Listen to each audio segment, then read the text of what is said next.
നെഹമ്യാവ് അധ്യായം 13.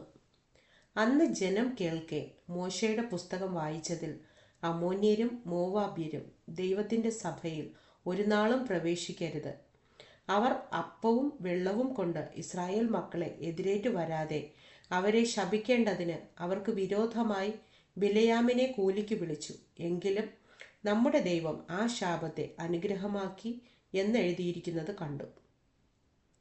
ആ ന്യായപ്രമാണം കേട്ടപ്പോൾ അവർ സമ്മിശ്ര ജാതികളെയൊക്കെയും ഇസ്രായേലിൽ നിന്ന് വേർപിരിച്ചു. അതിനു മുമ്പേ തന്നെ നമ്മുടെ ദൈവത്തിൻ്റെ ആലയത്തിലെ അറകൾക്ക് മേൽവിചാരകനായി നിയമിക്കപ്പെട്ടിരുന്ന എല്യാശീബ് പുരോഹിതൻ തോബിയാവിൻ്റെ ബന്ധുവായിരുന്നതിനാൽ അവന് ഒരു വലിയ അറ ഒരുക്കി കൊടുത്തിരുന്നു.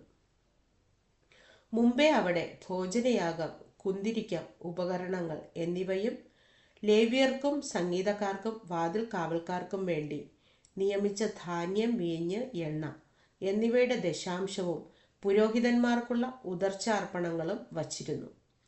ഈ കാലത്തൊക്കെയും ഞാൻ യെരൂശലേമിൽ ഉണ്ടായിരുന്നില്ല. ബാബേൽ രാജാവായ അർത്തക്ഷഷ്ടാവിൻ്റെ 32-ാം ആണ്ടിൽ ഞാൻ രാജാവിൻ്റെ അടുക്കൽ പോയിരുന്നു. കുറേ നാൾ കഴിഞ്ഞിട്ട് ഞാൻ രാജാവിനോട് അനുവാദം വാങ്ങി. യെരൂശലേമിലേക്ക് വന്നാറെ എല്യാശീബ് തോബിയാവിന് ദൈവാലയത്തിൻ്റെ പ്രാകാരങ്ങളിൽ ഒരു അറ ഒരുക്കി കൊടുത്തതിനാൽ ചെയ്ത ദോഷം ഞാൻ അറിഞ്ഞു. അതെനിക്ക് അത്യന്തം വ്യസനമായതുകൊണ്ട് ഞാൻ തോബിയാവിൻ്റെ വീട്ടുസാമാനമൊക്കെയും അറയിൽ നിന്ന് പുറത്തെറിഞ്ഞു കളഞ്ഞു. പിന്നെ ഞാൻ കൽപ്പിച്ചിട്ട് അവർ ആ അറകളെ ശുദ്ധീകരിച്ചു.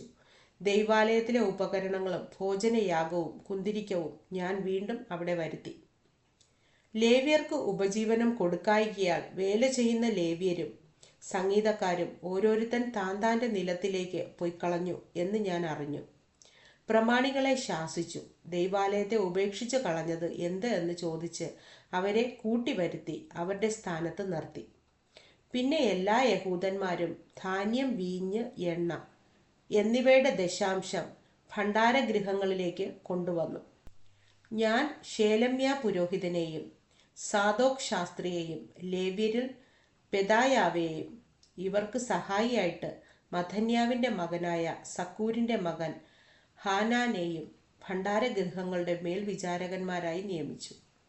അവരെ വിശ്വസ്തരെന്ന് എണ്ണിയിരുന്നു.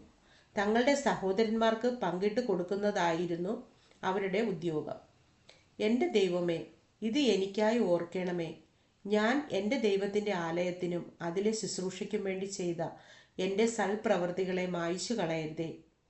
ആ കാലത്ത് യഹൂദായിൽ ചിലർ ശബ്ബത്തിൽ മുന്തിരിച്ചക്ക് ചവിട്ടുന്നതും കറ്റ കൊണ്ടുവരുന്നതും കഴുതപ്പുറത്ത് ചുമട് കയറ്റുന്നതും ശബ്ബത്തിൽ വീഞ്ഞ്, മുന്തിരിപ്പഴം, അത്തിപ്പഴം മുതലായ ചുമടെല്ലാം യെരൂശലേമിലേക്ക് ചുമന്നു കൊണ്ടുവരുന്നതും കണ്ടു. അവർ ഭക്ഷണസാധനം വിൽക്കുന്ന ദിവസത്തിൽ ഞാൻ അവരെ പ്രബോധിപ്പിച്ചു. സോര്യരും അവിടെ പാർത്ത് മത്സ്യവും പലചരക്കും കൊണ്ടുവന്നു ശബ്ബത്തിൽ യഹൂദ്യർക്കും യെരൂശലേമിലും വിറ്റുപോന്നു. അതുകൊണ്ട് ഞാൻ യഹൂദാ ശ്രേഷ്ഠന്മാരെ ശാസിച്ചു. നിങ്ങൾ ശബ്ബത്ത് നാൾ അശുദ്ധമാക്കി ഇങ്ങനെ ദോഷം ചെയ്യുന്നതെന്ത്? നിങ്ങളുടെ പിതാക്കന്മാർ ഇങ്ങനെ ചെയ്തതിനാലല്ലയോ നമ്മുടെ ദൈവം നമ്മുടെ മേലും ഈ നഗരത്തിന്മേലും ഈ അനർത്ഥമൊക്കെയും വരുത്തിയിരിക്കുന്നത്? എന്നാൽ നിങ്ങൾ ശബ്ബത്തിനെ അശുദ്ധമാക്കുന്നതിനാൽ ഇസ്രയേലിന്മേലുള്ള ക്രോധം വർദ്ധിപ്പിക്കുന്നു എന്ന് അവരോട് പറഞ്ഞു. പിന്നെ ശബ്ബത്തിനു മുമ്പേ യെരൂശലേം നഗരവാതിലുകളിൽ ഇരുട്ടായി തുടങ്ങുമ്പോൾ വാതിലുകൾ അടപ്പാനും ശബ്ബത്ത് കഴിയും വരെ അവ തുറക്കാതിരിപ്പാനും ഞാൻ കൽപ്പിച്ചു. ശബ്ബത്ത് നാളിൽ ഒരു ചുമടും അകത്ത് കടത്താതിരിക്കേണ്ടതിന് വാതിലുകൾക്കരികെ എൻ്റെ ആളുകളിൽ ചിലരെ നിർത്തി. അതുകൊണ്ട് കച്ചവടക്കാരും പലചരക്ക് വിൽക്കുന്നവരും 1-2 പ്രാവശ്യം യെരൂശലേമിന് പുറത്ത് രാപാർത്തു. ആകയാൽ ഞാൻ അവരെ പ്രബോധിപ്പിച്ചു. നിങ്ങൾ മതിലിനരികെ രാപാർക്കുന്നതെന്ത്? നിങ്ങൾ ഇനിയും അങ്ങനെ ചെയ്താൽ ഞാൻ നിങ്ങളെ പിടിക്കും എന്ന് അവരോട് പറഞ്ഞു. ആ കാലം മുതൽ അവർ ശബ്ബത്തിൽ വരാതെയിരുന്നു.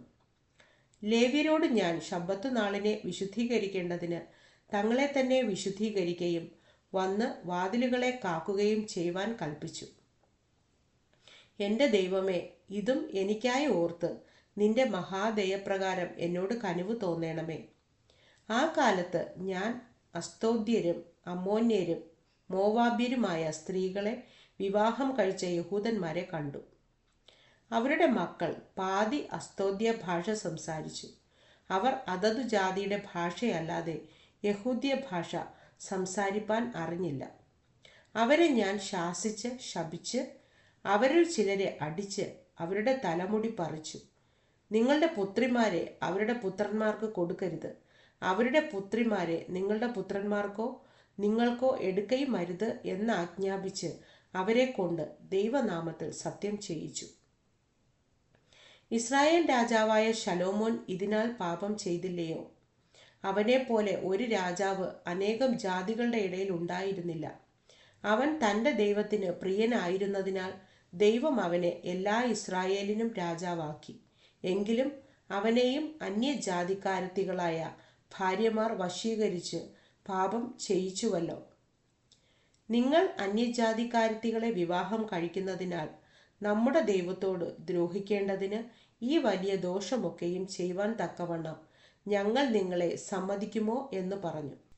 യോയാദയുടെ പുത്രന്മാരിൽ മഹാപുരോഹിതനായ എല്യാഷീബിൻ്റെ മകൻ ഹോരോന്യനായ സൻബല്ലത്തിൻ്റെ മരുമകനായിരുന്നു. അതുകൊണ്ട് ഞാൻ അവനെ എൻ്റെ അടുക്കൽ നിന്ന് ഓടിച്ചു കളഞ്ഞു. എൻ്റെ ദൈവമേ, അവർ പൗരോഹിത്യത്തിൻ്റെയും ലേവ്യരുടെയും നിയമത്തെയും മലിനമാക്കിയിരിക്കുന്നത് അവർക്ക് കണക്കിടണമേ. ഇങ്ങനെ ഞാൻ അന്യമായതൊക്കെയും നീക്കി അവരെ ശുദ്ധീകരിക്കുകയും പുരോഹിതന്മാർക്കും ലേവ്യർക്കും ഓരോരുത്തന് താന്താൻ്റെ വേലയിൽ ശുശ്രൂഷ ക്രമവും നിശ്ചിത സമയങ്ങൾക്ക് വിറകു വഴിപാടും ആദ്യ ഫലവും നിയമിക്കുകയും ചെയ്തു. എൻ്റെ ദൈവമേ, ഇത് എനിക്ക് നന്മയ്ക്കായിട്ട് ഓർക്കണമേ.